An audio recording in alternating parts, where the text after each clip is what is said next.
وہ ہماری نسلوں کے سامنے جلوہ افروز ہیں. ان کے بارے میں یہ کہنا بالکل بھی مبالغہ نہیں ہوگا. ناز کرتا ہے زمانہ ناز کو بھی ناز ہے، ناز کرتا ہے زمانہ ناز کو بھی ناز ہے، تم بلندی پر رہو دل کی یہی آواز ہے.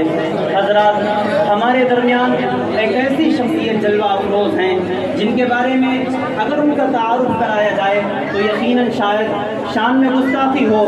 ان کے بارے میں یہ کہنا بالکل بجا ہے. تعارف کی قطعاً ضرورت نہیں ہے، تعارف کی قطعاً ضرورت نہیں ہے. تمہیں جانتا ہے یہ سارا زمانہ. بڑے ہی ادب و احترام کے ساتھ مہمان خصوصی جناب حضرت مولانا محمد عثمان صاحب رحمانی لدھیانوی صدر الہمت سے احرار حضرت والا کو دعوت خطاب دیتا ہوں. موصوف تشریف لائیں اور چند منٹ مدرسے کے طلبہ کو اپنے قیمتی خطاب سے نوازیں. شروع اللہ کے نام سے جو بڑا مہربان اور نہایت ہی رحم کرنے والا ہے. تمام لوگ درود پاک پڑھ لیجیے. اللہم صلی اللہ علیہ وسلم.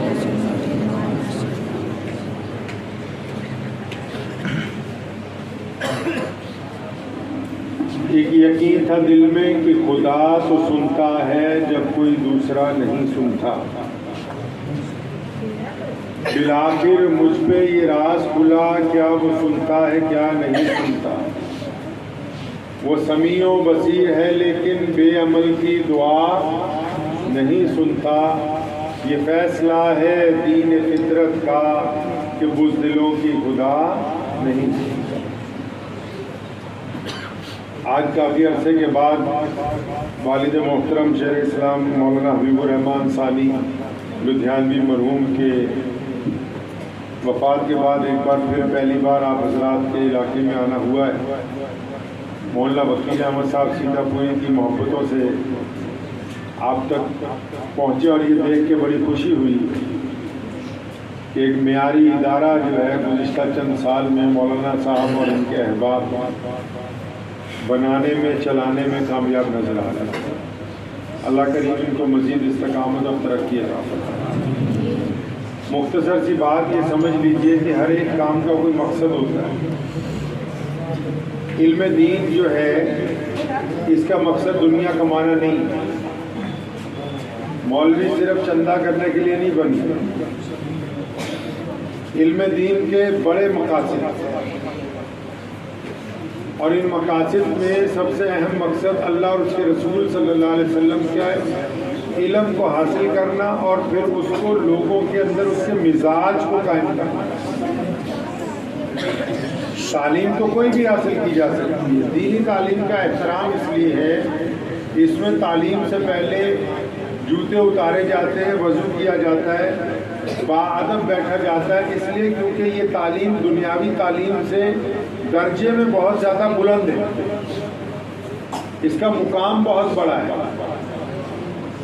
اور جو دینی تعلیم حاصل کر رہے ہیں یا تعلیم دے رہے ہیں ان کو پیارے نبی علیہ الصلوۃ والسلام کا وہ واقعہ جو نبی علیہ الصلوۃ والسلام نے مکہ المکرمہ میں اپنے اعلان نبوت کے ساتھ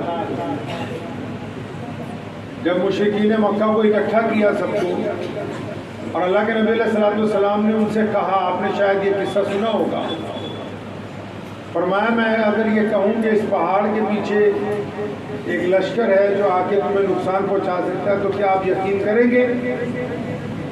سنا ہے آپ نے یہ واقعہ؟ صحیح طرح نہیں سنا. نبی علیہ السلام نے فرمایا تمہارا محمد کے بارے میں کیا خیال ہے صلی اللہ علیہ وسلم. اس واقعے کا یہ مطلب ہے. پوچھا تمہارا میرے بارے میں کیا خیال ہے؟ تو جو کاروباری لوگ آئے تھے انہوں نے کھڑے ہو کے کہا یا رسول اللہ صلی اللہ علیہ وسلم، اس وقت نبی علیہ السلام نے بھی اعلان نہیں کیا، تو انہوں نے کہا محمد آپ جیسا بہترین کاروبار کرنے والا تو کوئی دیکھا ہی جو آپ کی طرح ایماندار ہو. عورتوں نے اٹھ کے کہا کہ محمد صلی اللہ علیہ وسلم آپ سے بہتر ہم نے نہ کوئی یہاں کسی کا بچپن دیکھا، نہ لڑکپن دیکھی، نہ جوانی دیکھی ہے کسی کی. آپ نے تو کسی کی بہن بیٹی کی طرف کبھی آنکھ اٹھائی. غلاموں نے اٹھ کے کہا کہ محمد صلی اللہ علیہ وسلم آپ سے بہتر کون ہے جو غریب پرور ہو، جو بنا کھانا کھلائے کبھی ہمیں تنظیم آنے نہ دیا. گرچہ زندگی کے جتنے شعبے تھے ان شعبوں کے جتنے لوگ وہاں موجود تھے، چاہے وہ غلام تھے، چاہے وہ کاروباری تھے، چاہے عورتیں تھیں، مرد تھے، بوڑھے تھے، انہوں نے متفقہ طور پر یہ کہا کہ محمد صلی اللہ علیہ وسلم جیسا مکے کی زمین پر کوئی اور بہتر انسان نہیں۔ تو اگر آپ کو اچھا مولوی بننا ہے، آپ کو اچھا استاد بننا ہے، آپ کو اچھا طالب علم بننا ہے، آپ کو اچھا باپ بننا ہے، اچھا بیٹا بننا ہے، اچھا کاروباری بننا ہے، اچھا آفیسر بننا ہے، تو کپڑوں پر زیادہ توجہ نہ دیجیے، رہن سہن کے پروٹوکول پر زیادہ توجہ نہ دیجیے، توجہ آپ کے اس کردار کی طرف ہونی چاہیے جس پر نبی علیہ السلام نے اسلام کی بنیاد رکھی، کیونکہ نبی علیہ السلام نے اعلان توحید سے پہلے یہ نہیں کہا کہ میں اللہ کا نبی ہوں، یہ نہیں کہا کہ اللہ کے وحدانیت تو مانو، بلکہ یہ پوچھا کہ تمہارا محمد کے بارے میں کیا خیال ہے صلی اللہ علیہ وسلم۔ تو آپ کے جو گھر والے ہیں ان کا آپ کے بارے میں کیا خیال ہے، آپ کے دوستوں کا آپ کے بارے میں کیا خیال ہے، آپ کے پڑوسیوں کا آپ کے بارے میں کیا خیال ہے۔ ایک شخص نماز پڑھنے کے لیے آیا، امیر المومنین سیدنا عمر بن خطاب رضی اللہ تعالیٰ عنہ تشریف فرما تھے، تو کوئی بندہ مسجد میں نماز کے لیے آیا، نفل نماز پڑھنے کے لیے، تو جو شخص امیر المومنین کے پاس بیٹھا تھا اس نے کہا یا امیر المومنین یہ بندہ بہت دیندار ہے، بڑا متقی ہے۔ فرمایا اچھا تم کیسے کہتے ہو، تم نے اس کو کہاں دیکھا؟ کہنے لگا جی فجر میں دیکھا، ظہر میں، عصر میں، مغرب میں، عشاء میں، بعض اوقات تہجد میں بھی آ کے مسجد کا دروازہ کھول کے اندر بیٹھ جاتا ہے۔ فرمایا تم جھوٹ بولتے ہو، جب تک اس کے ماں باپ نہ کہیں، جب تک اس کی بیوی نہ کہے، جب تک اس کے پڑوسی نہ کہیں یہ نمازی نہیں ہے، یہ ٹھگ ہے، بے ایمان نہیں ہے۔ ہمارا اپنے بارے میں کیا خیال ہے؟ آج پوری دنیا میں اسلام تیزی سے آگے بڑھ رہا ہے اور ہم دستے گریبان ہیں آپس میں، یا ہماری ہمسایہ قومیں ہم سے ناراض نظر آتی، کیوں؟ وجہ صرف دوسروں کو کوسنے سے یہ وجہ مکمل ہو سکتی ہے کیا اپنی نااہلی کا الزام دوسروں پر لگانے سے ہم کامیاب ہو سکتے ہیں؟ کبھی ہم نے توجہ دی کہ ہمارا کردار غیر مسلموں کے درمیان کیسا ہے، ہمارا کردار ہمارے پڑوسیوں کے درمیان کیسا ہے، ہمارا کردار ہمارے ماں باپ کے درمیان کیسا ہے؟ اگر وضو مکمل نہ ہو تو نماز نہیں ہوتی، لیکن اچھی طرح وضو کر کے قبلے کی طرف منہ کر کے نیت باندھنے والا اگر اپنی ماں باپ کو گالی دے کے آیا ہو تو اس کی نماز نہیں ہوتی۔ اگر وہ بےایمانی کے اپنے ترازو میں بےایمانی کر کے آیا تو اس کی نماز نہیں ہوتی۔ نماز وہی ہے جو آپ کو برائیوں سے روکتی ہو۔ اگر دیندار ہونے کے باوجود برائیاں دور نہیں جاتی، دیندار ہونے کے باوجود جھوٹ بولنا نہیں چھوڑتے، دیندار ہونے کے باوجود ریاکاری نہیں چھوڑتے، تو اس کا مطلب دیندار نہیں ہے، دکھاوا ہے۔ یہ ذمہ داری ہے علماء پہ بہت بڑی۔ آج جتنا بڑا چیلنج ہے اتنی بڑی ذمہ داری ہے علماء پہ۔ آپ کے لباس کو نہیں دیکھا جائے گا، آپ کے کردار کو دیکھا جائے گا۔ آپ کی پیٹھ کے پیچھے لوگ کیا کہتے ہیں اس بات کی اہمیت ہے، آپ کے چہرے پہ لوگ کیا کہتے ہیں اس کی کوئی اہمیت نہیں۔ دین پڑھا اس لیے رہے ہیں کیونکہ ہمیں اچھے لوگوں کی ضرورت ہے، اچھے علماء کی ضرورت ہے، اچھے نوجوانوں کی ضرورت ہے جو محمد رسول اللہ صلی اللہ علیہ وسلم کے مزاج کو لوگوں کو سمجھا سکیں۔ کتابیں تو ورنہ بڑے بڑے مدرسوں میں پڑھ رہے ہیں، ساتھ میں گستاخی کی معافی کے ساتھ کہہ رہا ہوں، ساتھ میں کھینے بھی مل رہے ہیں اور کتابیں بھی پڑھ رہے ہیں۔ کتابیں پڑھنے پڑھانے سے کچھ نہیں ہوگا۔ ہمیں ان لوگوں کی ضرورت ہے جو محمد رسول اللہ صلی اللہ علیہ وسلم کی پیروی کی اتباع اپنی زندگی کے مقصد سمجھتے ہو۔ امام غزالی رحمۃ اللہ علیہ کتنے بڑے محدث تھے، ساری زندگی قرآن پاک کی تفسیر لکھی، احادیث لکھی، اپنے دور کے شیخ العزیز سے جب انتقال ہوا، اپنے ہم اثر ایک بزرگ کے خواب میں آئے، انہوں نے پوچھا غزالی تمہاری تو یار ایسی مغفرت ہو گئی ہوگی، جنت میں مزے کر رہے ہو، ٹھیک ٹھاک نظر آ رہے ہو، کون سا ایسا عمل ہے کوئی اللہ نے قرآن کی تفسیر کے بدلے تمہیں معاف کیا کہ تم سارا دن حدیث لکھتے تھے، حدیث پڑھاتے تھے؟ فرمایا نہیں، وہ تو میں ایک دن گرمیوں کے دنوں میں قرآن پاک کی تفسیر لکھ رہا تھا، تو میں نے لکڑی کا جو قلم ہے وہ سیاہی کے لیے جب ڈبویا تو جب نکالا، جب دوبارہ لکھنے لگا تو ایک مکھی آ کے بیٹھ گئی اس قلم پر۔ وہ گرمی کی وجہ سے اس سیاہی کے پانی کو پینا چاہتی تھی۔ میرے دل میں آیا غزالی یہ اللہ کی مخلوق ہے، پانی پی لے گی تو کیا حرج ہے، تو میں نے اس مکھی کو اڑایا نہیں۔ کہتے اب جب میرا وصال ہوا ہے تو میرے رب نے پوچھا کہ غزالی اس دن اس مکھی کو کیوں نہیں اڑایا، جبکہ وہ مکھی تمہاری تعریف نہیں کر سکتی تھی اور اس کے پانی پینے سے تمہیں کوئی فائدہ دنیاوی طور پر نہیں ہونے والا تھا۔ تو غزالی کہتے ہیں کہ میں نے اپنے رب سے کہا کہ اللہ وہ آپ کی مخلوق تھی، میں نے آپ کی محبت میں اس سے رعایت کی، تو اللہ نے فرمایا جو میری مخلوق سے رعایت کرے تو میں اس کے ساتھ کیوں نہ رعایت۔ علم کا مقصد عمل ہے، لوگ آپ کو عمل کے اعتبار سے جانیں گے، صرف کتابیں پڑھنے سے نہیں۔ کتاب جو پڑھی جائے وہ اتر جائے اندر اور وہ ہمیں مجبور کرے، قرآن ہمیں مجبور کرے، حدیث کی کتاب ہمیں مجبور کرے کہ ہم کسی کی بیٹی کے متعلق زنا کا ارادہ نہیں کریں گے،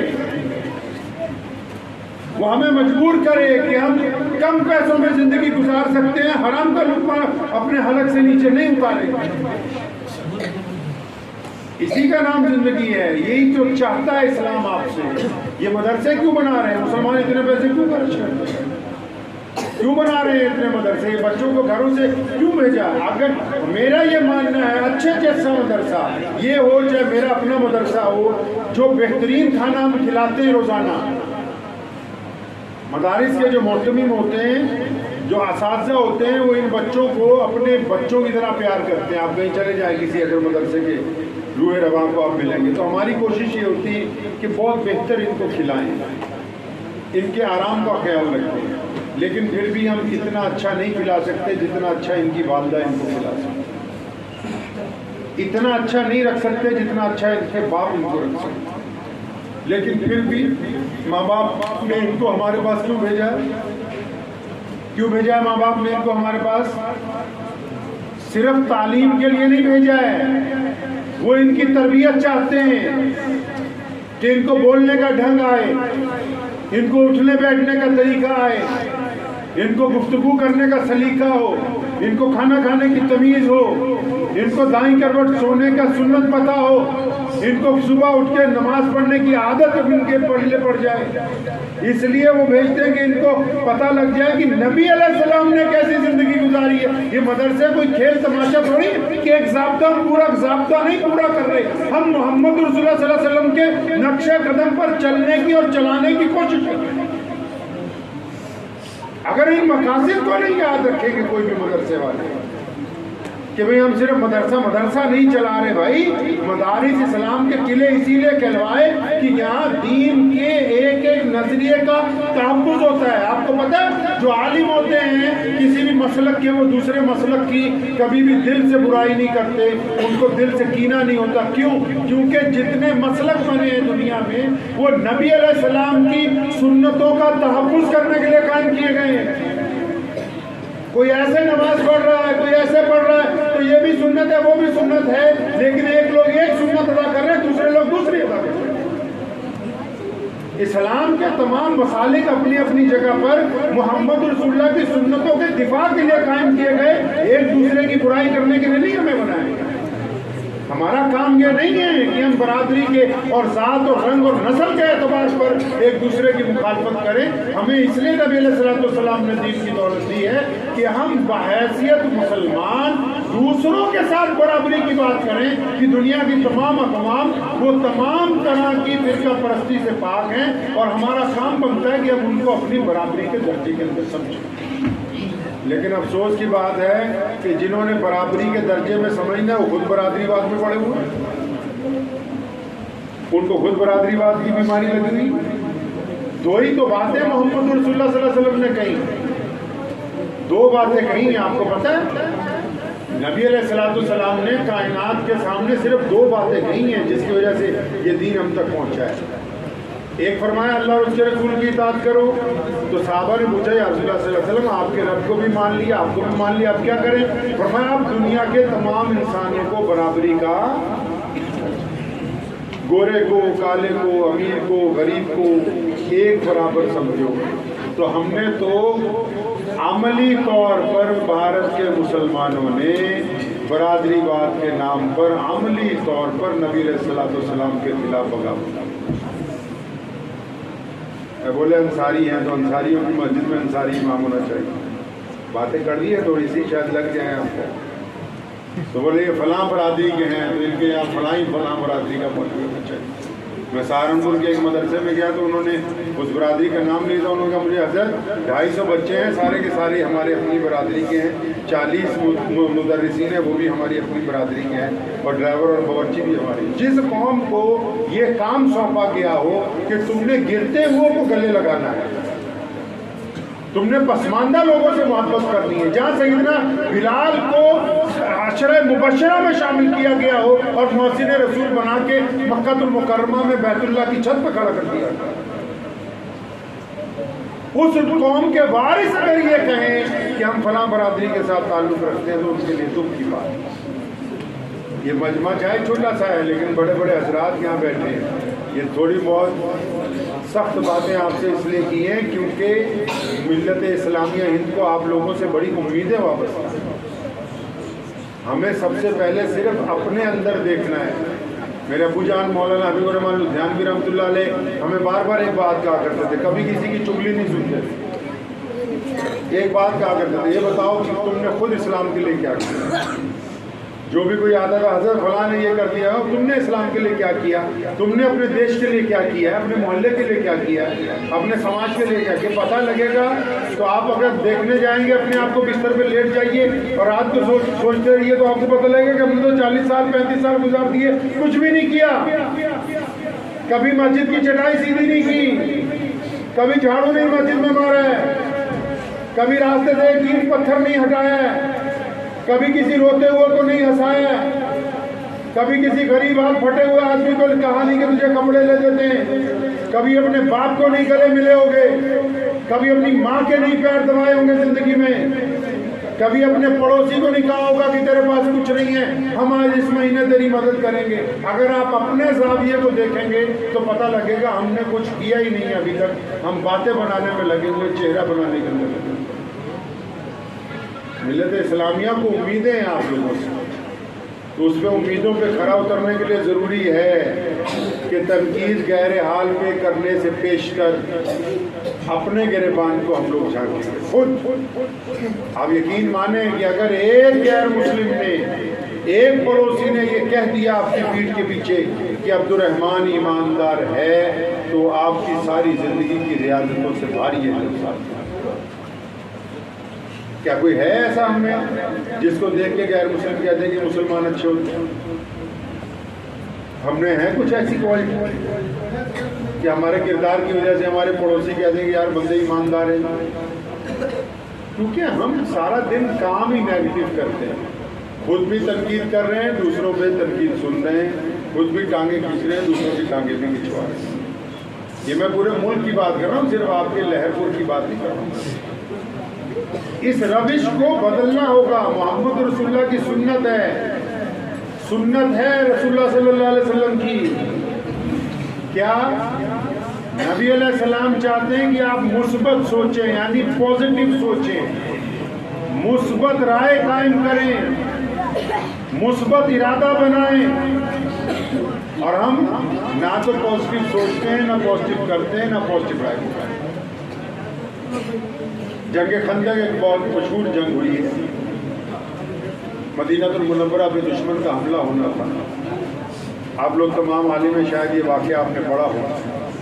تو کوئی صحابہ نے مشورہ دیا, یا رسول اللہ اگر مدینہ کے چاروں طرف ایک کھائی کھود دیں تو دشمن اندر نہیں آ سکتے.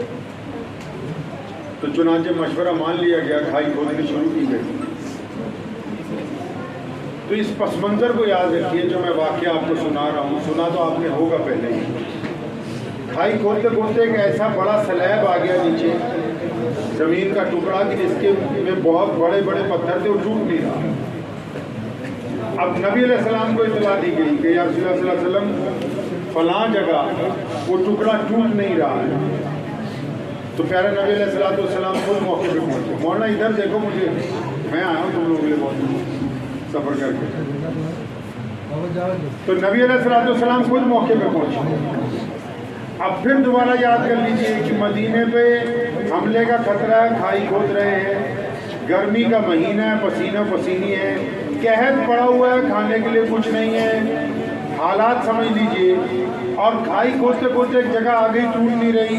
نبی علیہ السلام کو بلایا, آپ صلی اللہ علیہ وسلم نے گھن اٹھایا, آپ علیہ السلام نے جب اس پہ گھن مارا, پتھر میں درار پیدا ہو گئی.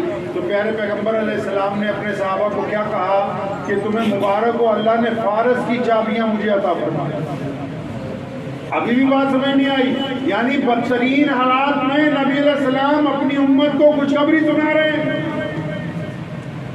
کوئی اور ہوتا, کوئی اور حالات ہوتی, ابھی مولوی کہتے کہ 50 عیدیں اوپر رکھنی ہے تو چلا چلا کے برا حال ہو جائے. نبی علیہ السلام بدترین حالات میں کیا کر رہے ہیں؟ خوشخبری سنا رہے ہیں. گرمی سے, بھوک سے برا حال ہے, خندق کھودنے کی تیاری ہے, دشمن کے حملے کا خطرہ ہے, اور پہلا گھن مارا, درار ہوئی, فرمایا اللہ نے فارس کی چابی. دوسرا مارا, پتھر ٹوٹ گیا, فرمایا اللہ نے کیسر و کسرا بھی مجھے عطا فرما دیے. یعنی بدترین حالات میں, مشکل حالات میں, پریشانی کے حالات میں بھی اچھی بات کرنا, خوشخبری سنانا محمد رسول اللہ کی سنت ہے. ہم تو بات ہی نہیں کرتے, وہ جو نبی علیہ السلام کی سنت کی تو بات ہی نہیں کرتے. ہم 2-3 دن سے آئے ہوئے ہیں, جہاں جا رہے ہیں گوشت ہی کھا رہے ہیں. اب میں نے ایک مولانا صاحب کو پوچھا, آپ کے مولانا صاحب کو پوچھتا ہوں, کیا گوشت کھانا روزانہ سنت ہے؟ ہم لوگ صرف اسلام کو محدود کرنا چاہتے ہیں مدرسوں تک, مسجدوں تک. اس کے علاوہ اسلام سے کوئی لینا دینا نہیں. اور اسلام مذہب نہیں ہے, یہ دین ہے, یہ زندگی کا نظام ہے. اپنے بچوں کو پڑھائیے لیکن ان کو عملی طور پر عالم بنائیے. یہ آنے والی نسلیں اہل اسلام کی نمائندگی کریں گی. ان سے محبت کیجیے, ان کی ضروریات کو سمجھیے, ان کے جذبات کو سمجھیے. ڈانٹ ڈپٹ کے چپ کروانے کی بجائے ان کے سوال کا مدلل جواب دیجیے. دور حاضر کے مطابق بچوں کی ذہنیت کو تیار کیجیے. اسلام نے کھلی اجازت دی اس بات کی کہ آپ کی آنے والی نسلیں جو ہیں وہ بالکل بہترین تربیت حاصل کرے, اور ان کے جو سوالات ہوں ان کا موقع کے اوپر حل کیا جائے. تو دعا بھی کیجیے, وقت بھی بہت کم ہے.